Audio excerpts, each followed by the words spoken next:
বিশেষ করে ছাত্ররা এখানে উপস্থিত হয়েছে, সেই কারণে আমি গোটা আলোচনাটাকে কয়েকটা পর্বে ভাগ করে নিয়ে আমাদের সকলের বোঝার সুবিধার্থে তারপরে এগোব। শিরোনামটা দেওয়া আছে রেনেসাঁস, মানে বঙ্গ রেনেসাঁসে এই দুজন ব্যক্তিত্ব, ঈশ্বরচন্দ্র বিদ্যাসাগর, অক্ষয় কুমার দত্তের ভূমিকা। উল্টে নেওয়া ভালো, কারণ দুজনেরই 200 বছর হলো, কিন্তু 2 মাসের হলেও অক্ষয় কুমার দত্ত বড় ছিলেন, আর বর্ণানুক্রমভাবে বললেও আগে আসে। তাই অক্ষয় কুমার দত্ত ও বিদ্যাসাগরের ভূমিকা, অবদান ইত্যাদি। প্রথমে আমাদের বুঝতে হবে বঙ্গ রেনেসাঁস ব্যাপারটা কি। সম্ভবত প্রথম সুশোভন সরকার, ইতিহাসবিদ, ব্যাপারটি চালু করেছিলেন। কোথায় ইটালি রেনেসাঁসের সঙ্গে বঙ্গের রেনেসাঁসের পার্থক্য? আমি খুব শাঁটে কথাটা বলছি। পাশ্চাত্যের যে রেনেসাঁস, তা কিন্তু গোড়া থেকে উঠে আসা একটা আন্দোলন, মানে তার আর্থ সামাজিক ভিত্তি ছিল, তার উপর নির্ভর করে উঠেছিল এই চিন্তার জগতের পরিবর্তন। বাংলায় কিন্তু সেভাবে হয়নি। বিদেশে, পাশ্চাত্যে উঠতি বুর্জুয়া শ্রেণী, মধ্যবিত্ত শ্রেণী, তারা ধীরে ধীরে যখন সামন্ততন্ত্র থেকে বেরিয়ে এসে নিজেদের ক্ষমতা চারিদিকে বিস্তার করছে, বাণিজ্য ইত্যাদির ক্ষেত্রে বিজ্ঞান একটা অপরিহার্য ভূমিকা নিল। মানে জগৎকে নিয়ন্ত্রণ করতে গেলে মুনাফার জন্য জগৎকে জানতে হবে। তাই জানতে যদি হয় তাহলে তার নিয়মাবলী জানতে হবে। যদি আমি নিয়মাবলী জানতে পারি তবেই আমি জগতের উপর নিয়ন্ত্রণ করতে পারব। এখান থেকে আধুনিক বিজ্ঞানের সূচনা। এই আধুনিক বিজ্ঞানের যে জয়যাত্রা, তার পেছনে অবশ্যই দার্শনিক মতামতের একটা গুরুত্বপূর্ণ ভূমিকা ছিল। এবং দেখা যাবে 16 শতক থেকে 18 শতক পর্যন্ত এই 200 বছরে বিজ্ঞানের অগ্রগতির সঙ্গে সঙ্গে পাশ্চাত্য দর্শনের একটা বিশেষ দিক, যা বস্তুবাদ বলা চলে, যা বিজ্ঞান ভিত্তিক, তারও ক্রমবিবর্তন হয়ে চলে। প্রথম দিকে শুরু হয়েছিল বেকন থেকে। তিনি কি বললেন? যে আমি প্রত্যক্ষবাদে বিশ্বাসী, মানে আমি ধর্মবিশ্বাস বা সংস্কার বা অন্য লোক যা আমাকে বলে দিল তা আমি মানব না। আমি কি করব? আমি যাচাই করব, পরখ করব। এই যাচাই আর পরখ উপলব্ধি করব, অভিজ্ঞতার ভিত্তি থেকে আমি জ্ঞান অর্জন করব। এখানে আরেকজন দার্শনিক এসে গেলেন, রনে দেকার্ত। তিনি বললেন প্রথম যুক্তিবাদের কথা। দেখুন, মানুষ মাত্রই যুক্তিশীল, একথা আমরা কম বেশি সকলেই স্বীকার করব। কিন্তু যুক্তিবাদ বলতে বোঝায় যুক্তিশীল মানুষ কেমন? আমি এই মুহূর্তে খুব যুক্তিপূর্ণ একটা কথা বললাম, পরের মুহূর্তে আমি একেবারে অযৌক্তিক কোনো কাজকর্ম করতে পারি। যুক্তিবাদ বলতে বোঝায় এক ধরনের বিশ্ববিখ্যা, এক ধরনের মতবাদ, যা আমার মানসিক গড়নকে নিয়ন্ত্রণ করে। মানে আমার সব কাজে, সব চিন্তায় যুক্তি প্রাধান্য পাবে, তার ভিত্তিতেই গড়ে উঠবে আমার চিন্তাভাবনা, আমার কাজকর্ম। এই ব্যাপারটা কিন্তু আধুনিক পাশ্চাত্য বিজ্ঞান এবং তার পেছনে যে দর্শন, তার থেকে শুরু। এই 200 বছরের ইতিহাসের যে কথা আমরা বলছি, এই 200 বছরে শুধু বিজ্ঞানের অগ্রগতি হয়নি, খুব মজার জিনিস, বৈজ্ঞানিক দর্শনেরও বা পাশ্চাত্য বস্তুবাদী দর্শনেরও বিবর্তন হয়ে চলে। দেখুন, আমরা সকলেই জানি মধ্যযুগে খ্রিস্টীয় চার্চের ভূমিকা মারাত্মক ছিল, খুবই গুরুত্বপূর্ণ সমাজে। তা কিন্তু ধীরে ধীরে শিথিল হতে শুরু করল। অথচ প্রথম দিকে ঈশ্বর বিশ্বাস তা কিন্তু বজায় থাকলো, কিন্তু পেছন দিকে চলে গেল। কিরকম না, একটা মতবাদ এলো ডিইজম, বাংলায় আমরা যৌক্তিক ঈশ্বরবাদ বলে থাকি। বহু বিজ্ঞানী এরকম একটা ধারণায় বিশ্বাস করতেন যে জগৎ ঈশ্বর সৃষ্টি করেছেন, কিন্তু সেই সৃষ্টির পেছনে রয়েছে একটা নিয়ম, যে নিয়মের ফলে জগৎ চলছে, এর বাইরে ঈশ্বরের আর ভূমিকা নেই। অথচ মানে দাঁড়ালো জিনিসটা এই যে আমরা এই জগতে যদি কিছু করতে যাই নিজেদের ভালোর জন্যে, সুখ স্বাচ্ছন্দ্যের জন্যে, তাহলে আমাকে কি করতে হবে? প্রথমে নিয়মটা জানতে হবে, কি নিয়মে এই জগৎটা চলছে। এখানে হচ্ছে বিজ্ঞানের জায়গাটা চলে এলো। ধরা যাক এখান থেকে একটা নদী বয়ে গেছে, আমি ওপারে যেতে চাই, তাহলে আমাকে একটা ব্রিজ তৈরি করতে হবে। কিন্তু ব্রিজটা তৈরি করার পেছনে একটা নিয়ম চাই। কোন সময় এই জলের বিপরীত দিকে তার স্রোত বা ইত্যাদি এই জিনিসগুলো আমাদের ভাবতে হবে। ভেবে তারপরে, মানে নিয়মটা আগে জানতে হবে, তারপরে তাকে কর্তৃত্ব, প্রকৃতির উপর আমি নিয়ন্ত্রণ, কর্তৃত্ব কায়েম করতে পারব। এর পরবর্তীতে এলো, প্রথমে আমি যৌক্তিক ঈশ্বরবাদের কথা বললাম, এবার আমি বলছি অজ্ঞেয়বাদ, যে ঈশ্বরের ভূমিকা আছে না নেই, ঈশ্বর আছেন কি নেই আমি ঠিক জানি না। দেখুন ধীরে ধীরে সময়ের সঙ্গে সঙ্গে কিরকমভাবে পিছিয়ে যাচ্ছে। 18 শতকে এসে যাকে দীপায়ন যুগ বলা হয়, তাকে যুক্তির যুগও বলা হয়। সেখানে এসে এক মতবাদ এলো, বিশেষ করে ফ্রান্সে, এবং আপনারা নিশ্চয়ই জানেন ফরাসি বিপ্লব সেই সময় উঠে আসছে। অগস্ট কোত তিনি বললেন ধ্রুববাদ। তার কাছে কি দাঁড়ালো? সেকিউলার, মানে অধর্মীয় এক মানব কল্যাণমুখী মতবাদ তিনি প্রচার করবেন। আমি কেন এই কথাগুলো বলছি? কারণ বাংলার রেনেসাঁসকে বুঝতে গেলে এই 3 ধরনের মতবাদকে সবার আগে বুঝতে হবে। এখানে জৈবিকভাবে মধ্যবিত্ত শ্রেণীর উত্থান হয়নি। আমরা কি করে এই ধ্যান ধারণাগুলো পেয়েছি? একটা ঔপনিবেশিক পরিবেশের মাধ্যমে।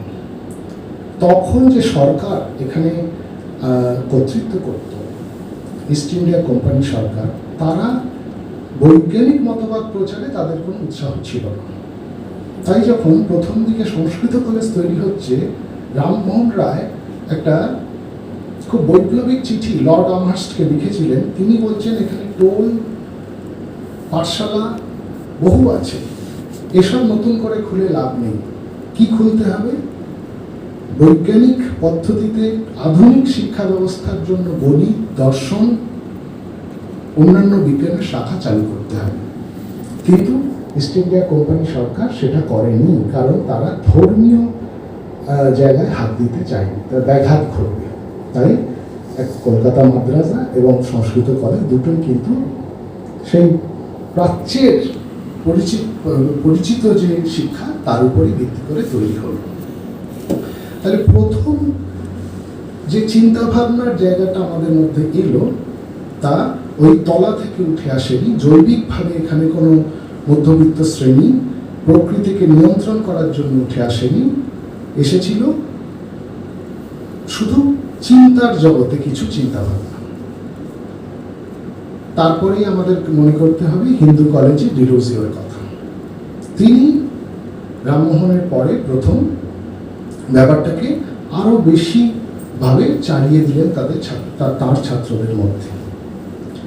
এবং খুব মজার কথা, জ্ঞান উপার্জিকা সভা বলে একটা সভা ছিল। সেখানে যারা ডিরোজিয়ান্স বা ইয়াং বেঙ্গল, তারা রীতিমতো ডিবেট করতেন, পত্রিকা বের করতেন ইংরেজি বাংলায়। সেখানে শুধু সমাজ সংস্কার নয়, সেখানে আরো অনেক কিছু, এই বৈজ্ঞানিক শিক্ষা প্রবর্তন, স্ত্রী শিক্ষা প্রবর্তন, বাল্য বিবাহ বন্ধ করা, বিধবা বিবাহ চালু করা, এমনকি রাজনৈতিক বিষয় নিয়েও আলোচনা হতো।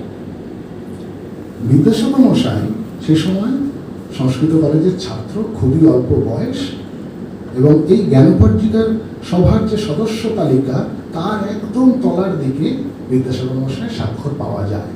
মানে যে সময় ডিরোজিয়ান্সরা কলকাতা কাঁপাচ্ছেন বলা যায়, সেই ধ্যান ধারণা বিদ্যাসাগর মশাই ছাত্রাবস্থাতেই পেলেন। এখান থেকে আমরা বোঝার চেষ্টা করছি যে বিদ্যাসাগরের মধ্যে কি করে এই ধ্যান ধারণাগুলো এলো, কিন্তু তার স্বকীয়তা অন্য জায়গায়, তার মানসিক গরম, এটা নিয়ে আমাদের কিছু বলা উচিত। কারণ এখানে বিদ্যাসাগরের সঙ্গে অক্ষয় কুমারের খুবই মিল রয়েছে। শিবনাথ শাস্ত্রী পণ্ডিত বর ঈশ্বরচন্দ্র বিদ্যাসাগর বলে প্রবন্ধে মানে খুব খুবই গুরুত্বপূর্ণ একটা ব্যাখ্যা করেছেন। তিনটে কথা বলেছেন। সাধারণ মানুষের থেকে কেন বিদ্যাসাগর মশাই আলাদা তা বোঝাতে গিয়ে বলছেন তিনটে জিনিস তার মধ্যে তিনি লক্ষ্য করেছেন। শিক্ষা শাস্ত্রে 8-9 বছর বয়স থেকে বিদ্যাসাগরকে চিনতেন। প্রথমটা কি, যে চারপাশকে পাল্টানোর একটা ব্যাকুল চাহিদা বিদ্যাসাগর মশাইয়ের মধ্যে তিনি দেখেছেন। মানে আমরা হামেশাই এটা কিন্তু সকলেই বলি যে চারপাশে যা চলছে এটাতে আমরা খুশি নই, এটা 1 নম্বর। দ্বিতীয়, ভবিষ্যৎ পরিকল্পনা, মানে এটা না হয়ে কেমন হওয়া যায়, ভবিষ্যৎটা কেমন হতে পারে। আর তৃতীয় বলেছেন মতাদর্শগত ভিত্তি, মানে ভবিষ্যৎ কল্পনা করছি একটা মতাদর্শর মধ্যে দিয়ে মারফত। দুরকম জগতের কথা শিক্ষাশাস্ত্রে উল্লেখ করেছেন, একটা দৈহিক জগৎ, একটা মননের জগৎ। বিদ্যাসাগর মশাই আমাদের সকলের মতোই তার একটা দৈহিক জগৎ ছিল, কিন্তু তা ছাপিয়ে যেত তার মননের জগৎ। এই মননের জগৎটাকে আমাদের বুঝতে হবে। এখন দেখুন, এই যে ইয়ং বেঙ্গলদের যে প্রভাব তা বিদ্যাসাগর মশাইয়ের মধ্যে পড়েছিল এবং তিনি যুক্তিবাদকে একবারে আপন করে নিয়েছিলেন। প্রথম যখন তার বাল্যবিবাহের দোষ শুভ পত্রিকায় বেরোলো, তা স্রেফ যুক্তিবুদ্ধির উপর ভিত্তি করে লেখা, যে বাল্যবিবাহ হলে কি কি দোষ হতে পারে, কেন বাল্যবিবাহ বন্ধ করা উচিত। কিছুদিন পর, মানে বছর 5-এর মধ্যে তিনি বুঝলেন যে স্রেফ যুক্তিবাদ দিয়ে আর মানবিক আবেদন দিয়ে আমাদের দেশে চিবে ভিজবে না। কারণ এখানে একটা মূল ফারাক অক্ষয় কুমার দত্তর সঙ্গে, সেটা হচ্ছে যে অক্ষয় কুমার দত্ত কিন্তু ওই যে ইয়ং বেঙ্গলদের যে ধারা, বিশুদ্ধ যুক্তি, সেটাকে আঁকড়ে থাকলেন। বিদ্যাসাগর মশাই বুঝলেন আসলে এখানে কেন এই ফারাকটা, এটা আমাদের বোঝা উচিত। অক্ষয় কুমার দত্ত কিন্তু মূলত লেখালেখির জগতেই থেকে গেছেন। তার উদ্দিষ্ট পাঠক ছিল আগুয়ান শিক্ষিত বাঙালি। বিদ্যাসাগর মশাই কিন্তু কর্মবীর প্রকৃত অর্থে। তিনি শুধু লেখালেখি করেই ক্ষান্ত হননি, তিনি হাতে কলমে কিছু পেয়েছেন, ওই ভবিষ্যৎ পরিকল্পনা তিনি সেখানে পৌঁছেছেন। দরকার হয় একা একা, কারোর সঙ্গ ছাড়া, সেটা তিনি করে দেখিয়েছেন। তাহলে এই যে বাস্তব বুদ্ধির প্রয়োজন কিছু করার জন্য তিনি বুঝলেন যে আমাকে যদি প্রভাব বিস্তার করতে হয়, বাল্যবিবাহ বন্ধ করতে হয়, বিধবা বিবাহ চালু করতে হয়, স্রেফ যুক্তি দিয়ে আর স্রেফ মানবিক আবেদন দিয়ে আমি করতে পারবো না। কেন? তার ক্ষেত্রটাই ছিল অনেক বড়। শুধু কলকাতার সীমিত শিক্ষিত বাঙালিদের মধ্যে এই ব্যাপারটা প্রচলিত তা তো নয়, সমগ্র বাংলাদেশ জুড়ে। এবং সেখানে সেই পণ্ডিত সমাজ, যারা কিনা যা শাস্ত্রে লেখা আছে তার বাইরে কিছুই তারা মানতে রাজি নয়। এখানে খুব মজার, বিদ্যাসাগর মশাই একটা উদাহরণ দিয়েছিলেন। এক ওমর খলিফার কথা বলেন, তিনি তার আরব সেনাপতিকে জিজ্ঞেস করেছিলেন, যখন আলেকজান্দ্রিয়া শহর সেই ওমর খলিফা মানে তার সৈন্যদল নিয়ে আক্রমণ করে, এবং এই আলেকজান্দ্রিয়া শহরে এক খুব বড় গ্রন্থাগার, লাইব্রেরি ছিল, তাতে প্রচুর বই। তো ওই ওমর খলিফা জানতে চান আরব সেনাপতির কাছে, হ্যাঁ গো, এই যে এত সব বই, এগুলো কি কোরআনের পক্ষে না বিপক্ষে? তো সেনাপতি তাকিয়ে থাকেন, মানে হুজুর বলছে, না, যদি কোরআনের বিপক্ষে হয় তাহলে তো কোনো আর কথাই ওঠে না, সবকটা পুড়িয়ে ফেলো। আর যদি কোরআনের পক্ষে হয় তো কোরআনটাই যথেষ্ট, তাহলে বাকিগুলো পুড়িয়ে ফেলো। তো এই পণ্ডিত সমাজকে বিদ্যাসাগর মশাই ঠিক এইভাবে দেখেছিলেন। তাই তিনি চেয়েছিলেন আমাকে যদি সংস্কার করতে হয় তাহলে শাস্ত্রকে ব্যবহার করতে হবে, আমাকে দেখাতে হবে শাস্ত্রতেই এই বিধান আছে, যেখানে বিধবা বিবাহর প্রচলন করার রীতি এখানে আছে। এখানে আবার শিবনাথ শাস্ত্রীর কথাটা ফিরে যেতে হয়। মানে এই প্রবন্ধটা আমি সকলকে পড়তে বলবো। এখন ইন্টারনেটেও এসব অ্যাভেলেবল। archive.org বলে একটা ওয়েবসাইট আছে, বিনা পয়সায় সমস্ত দেশি বিদেশি সব বই ডাউনলোড করা যায়। সেখানে শিবনাথ শাস্ত্রী বলেছেন যে শাস্ত্রটা ছিল একতাল কাদার মতো বিদ্যাসাগর মশাইয়ের কাছে। তিনি দাঁড়িয়ে বলবেন, এই আমার এইটা চাই, আর তিনি ওটাকে গড়ে নিয়ে ঠিক ওইটাই দেখাবেন। তো শাস্ত্রকে বিদ্যাসাগর মশাই ঠিক এইভাবে দেখেছেন। তার দুটো উদাহরণ দিলেই তোমাদের কাছে পরিষ্কার হবে যে শাস্ত্রকে তিনি কীভাবে ব্যবহার করেছেন। এখন দেখা যায় বিধবা বিবাহ। বিধবা বিবাহ চালু করার জন্যে কিন্তু বহু আগে থেকেই এই কথাটা চালু হয়ে গেছিল। এমনকি রামমোহনের সময় সতীদাহ বন্ধ হওয়ার পর যখন প্রিভি কাউন্সিলে দরখাস্ত করতে রামমোহন ইংল্যান্ডে যান, তখনই এখানে রটে যায় যে এক ধাপ হয়েছে, পরের ধাপটা এবার রামমোহন নিশ্চয়ই ওখানে গেছেন, ব্যবস্থা করে আসবেন। সতীদাহ তিনি বন্ধ করেছেন, তার মানে কি হলো, বিধবারা তো বিধবা হয়ে গেল, এই বিধবাদের তো এবার বিয়ে দিতে হবে, কারণ তো সহগমন বা অনুগমন তো আটকানো গেছে। তাই এতটাই বিশ্বাসী ছিল, তখন ইয়ং বেঙ্গলদের মধ্যে রটে যায় যে রামমোহন নিশ্চয়ই এই ব্যবস্থাটা করে যাবেন। তারপরে যাই হোক রামমোহন ওখানে মারা যান।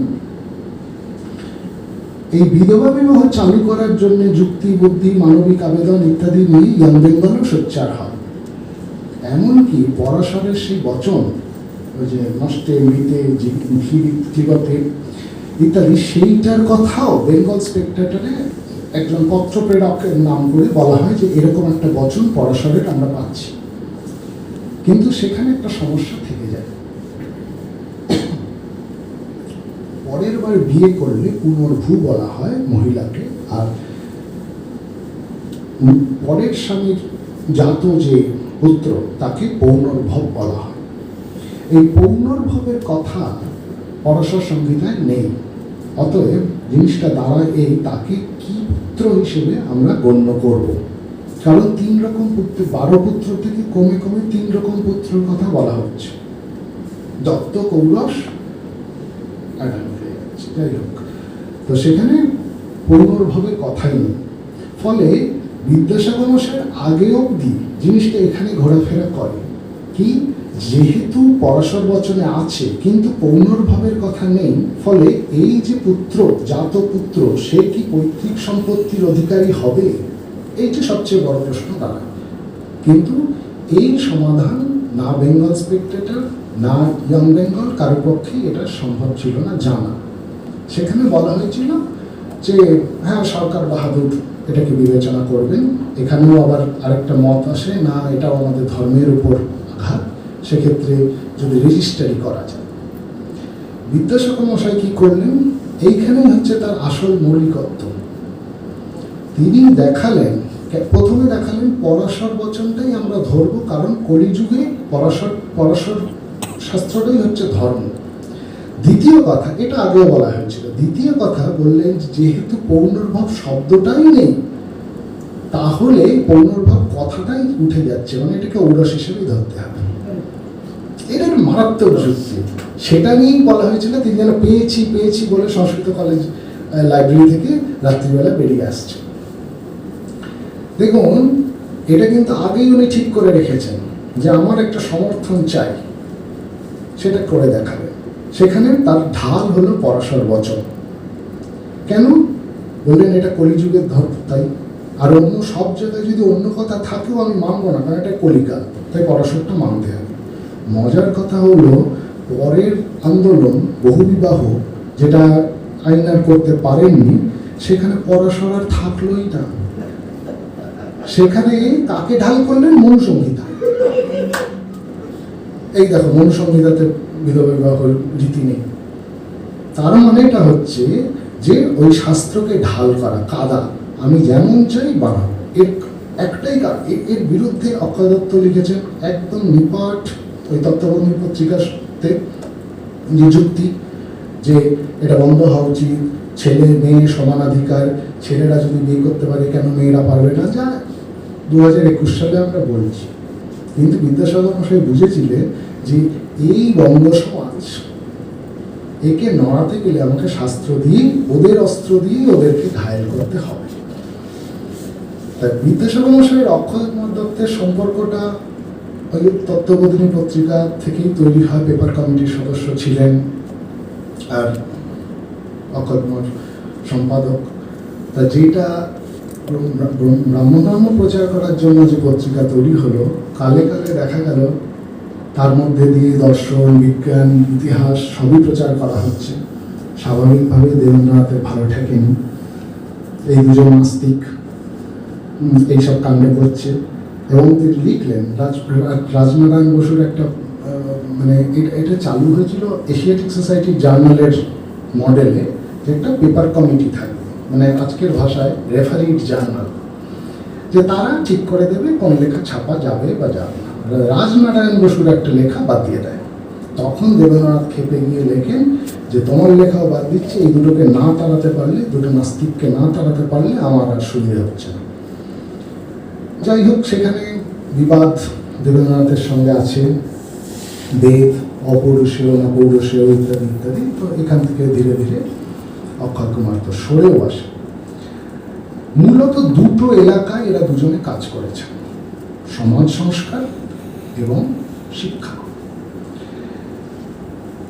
শিক্ষার কথাটা আমরা একটু জোর দিয়ে বলি, কারণ এই যে আমরা বললাম যে মনের গরম, তাদের মতাদর্শ, এইটাকেই কিন্তু কাজে লাগিয়ে তাদের শিক্ষা চিন্তা গড়ে উঠেছে। একেবারে গোড়া থেকে ভাবুন, বর্ণপরিচয়, কথামালা ইত্যাদি যত বই বিদ্যাসাগর লিখেছেন, সেখানে সব ওই জোর পড়েছে মানবিকতা, নীতি জ্ঞান, নৈতিকতা এবং অধর্মীয় চিন্তা।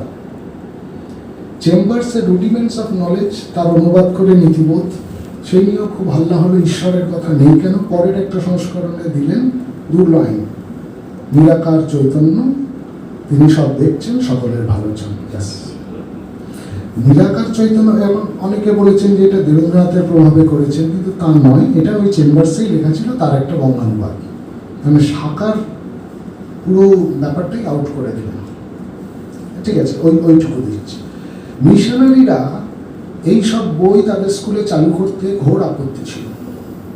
তারা বলেছিলেন, দেখো এই যে বই থেকে অনুবাদ করছেন সেখানেও বাইবেলের কথা আছে, কিন্তু এখানে কোথাও নেই। আরেকবার সকল ছাত্রদের আমি অনুরোধ করবো, বর্ণ পরিচয়টা আরেকবার ফিরে পড়ো, দেখবে যে মিথ্যে কথা বলো না। বললে কি হবে? পাপটাপের কথা বলছেন না, বলছে কেউ তোমায় ভালোবাসবে না। এই যে নীতিবোধ, এখান থেকে তার অধর্মীয় চেতনা, সেকুলার চেতনা তৈরি হয়। এই কারণেই মিশনারিরা বলেছিলেন যে বইগুলো সেকুলারিস্ট, মানে সেকুলারিস্টের লেখা নয়, বইগুলোই হচ্ছে সেকুলারিস্ট। যে কটা বই লিখেছেন, ধরা যাক চরিতাবলী বা জীবন চরিত, কোনো ধর্মীয় লোকের নামই নেই এবং কোনো বাঙালিরও নাম নেই। তো দেখার ব্যাপার, বিদ্যাসাগরের পুরো কাজটাই ছিল প্রাইমারির ক্ষেত্রে একদম শিশু পাঠ্য। এর পরের ধাপটা কিন্তু অক্ষয় কুমার দত্ত লিখেছেন। অতএব এই দুজনকে একত্র করে যদি পড়া যায়, মানে বর্ণপরিচয় ইত্যাদির সঙ্গে চারুপাঠ, তবে বোঝা যাবে যে এদের শিক্ষা নিয়ে একটা দীর্ঘমেয়াদী সুদূর প্রসারী একটা পরিকল্পনা ছিল। এমন একটা প্রজন্ম গড়ে উঠবে যারা কিনা এই বিজ্ঞান চেতনায় দীক্ষিত হবে, তারা সব কিছু যুক্তি দিয়ে গ্রাহ্য করবে। এরকম চারুপাঠও এখন এগুলো ওই ইন্টারনেটের সাহায্যে পড়তে হবে। এছাড়া বিদ্যাসাগর মশাইয়ের শিক্ষার ক্ষেত্রে খুব জোর দিয়ে যেটা বলা উচিত, যেটা অক্ষয় কুমার দত্ত করেননি, আগেই বলেছিলেন, তিনি ছিলেন কর্মবীর। সংস্কৃত কলেজের অধ্যক্ষ থাকাকালীন এবং তারও আগে এই পাঠ্যক্রম নিয়ে যা তার যে একটা শিক্ষা চিন্তা গড়ে উঠেছে, সেটাও খুবই গুরুত্বপূর্ণ। সেখানে তিনি ছোটবেলা থেকে ইংরেজি পড়াতে চেয়েছেন, আধুনিক জ্ঞান বিজ্ঞানের সঙ্গে পরিচিত করতে চেয়েছেন। এখানে একটা খুব গুরুত্বপূর্ণ বিবাদ আছে ভ্যালেন্টাইনের সঙ্গে। ভ্যালেন্টাইন ছিলেন তখনকার বানারসি সরকারি যে সংস্কৃত কলেজ, তার অধ্যক্ষ সাহেব। তাকে বলা হয়েছিল যে এখানকার জন্য তুমি কিছু সুপারিশ দাও। এই সুপারিশটা বিদ্যাসাগর মশাই মেনে নেননি। কি ছিল তার সুপারিশ? যে এখানকার যে শাস্ত্র, এখানকার যে দর্শন, প্রাচ্যে যেমন পড়া হচ্ছে তেমন পাশ্চাত্যের দর্শন পড়া উচিত। কি পাশ্চাত্য দর্শনের মধ্যে কি পড়া উচিত? না বার্টলি পড়া উচিত। বিদ্যাসাগর মশাই তখনই সেই বিখ্যাত তার উক্তি যে বেদান্ত এবং সাক্ষ্য ভ্রান্ত দর্শন, এটা আমি পড়াতে চাই না, তার বদলে তিনি মিল পড়াবেন, তার বদলে তিনি বেকন পড়াবেন। অতএব মানে বিদ্যাসাগরের মননের জগৎটা কি ছিল?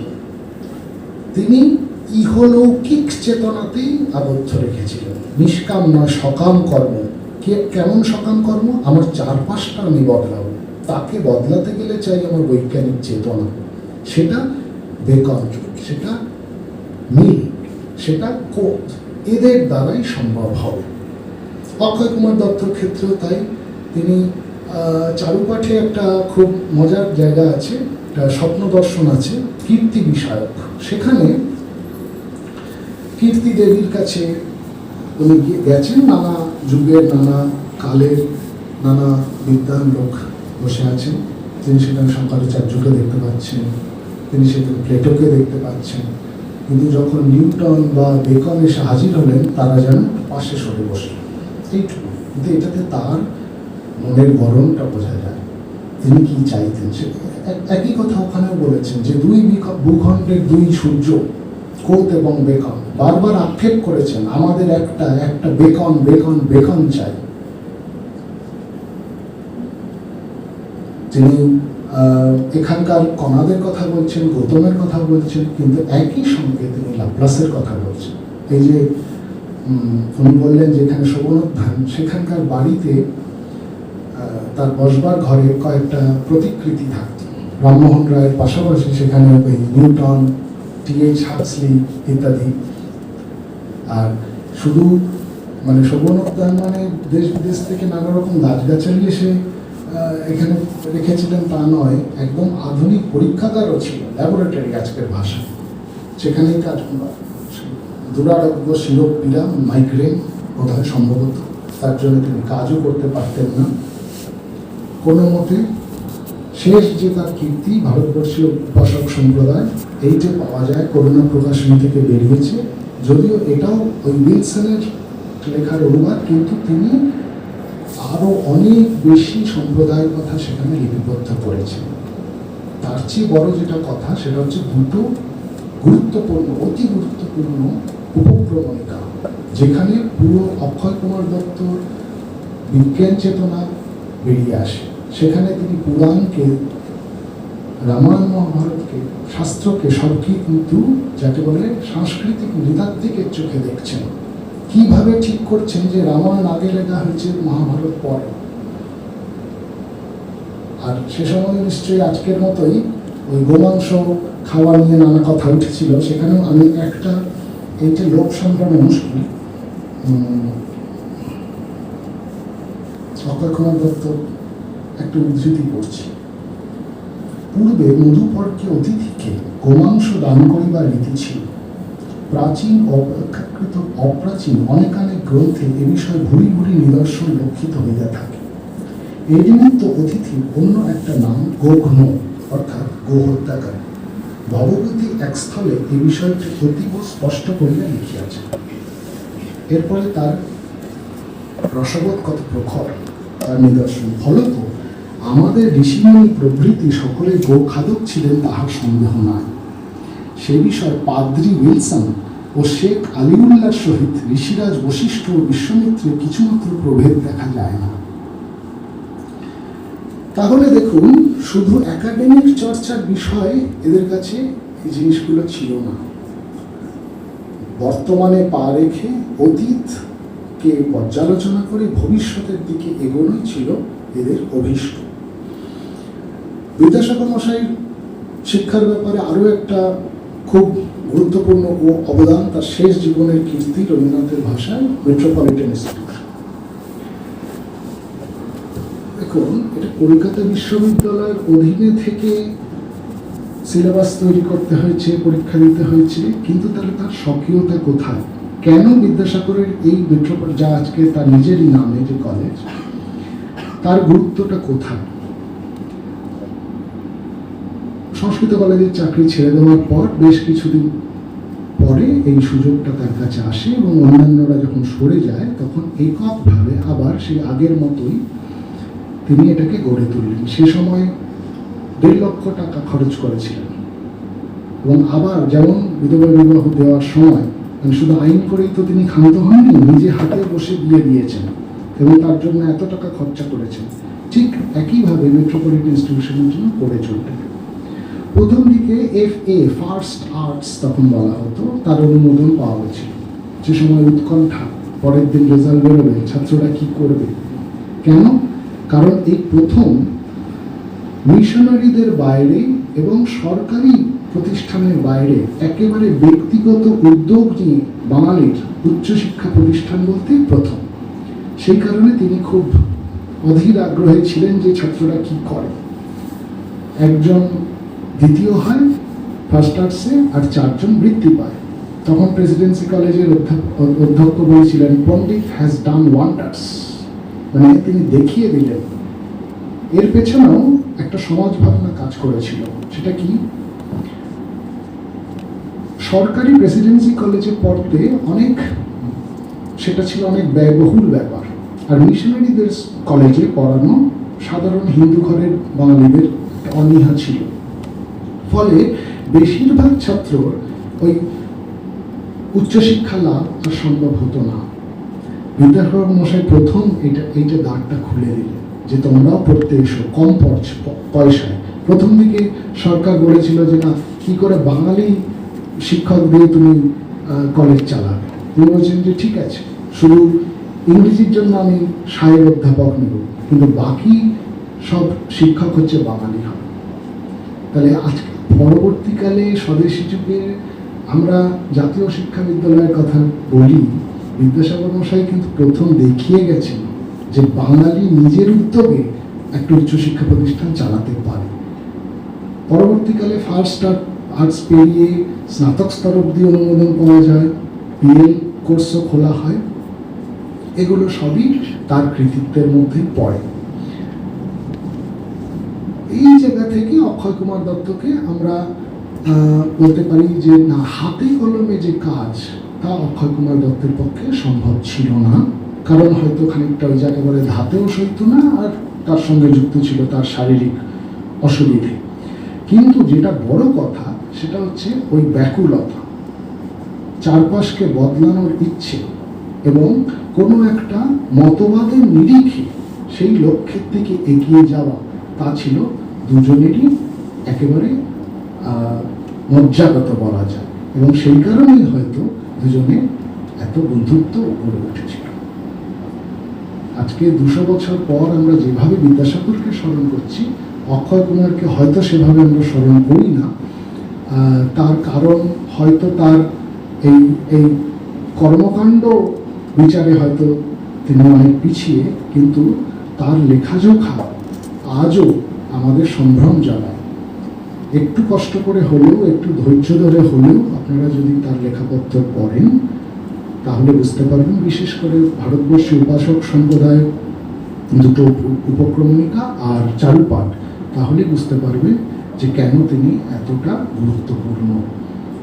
বাংলা একাডেমি 2004-05 সালে 1 খণ্ড বার করেছিল বই। অন্তত আমরা ভেবেছিলাম 200 বছর উপলক্ষে 2য় খণ্ডটা বেরোবে, সেটাও হলো না।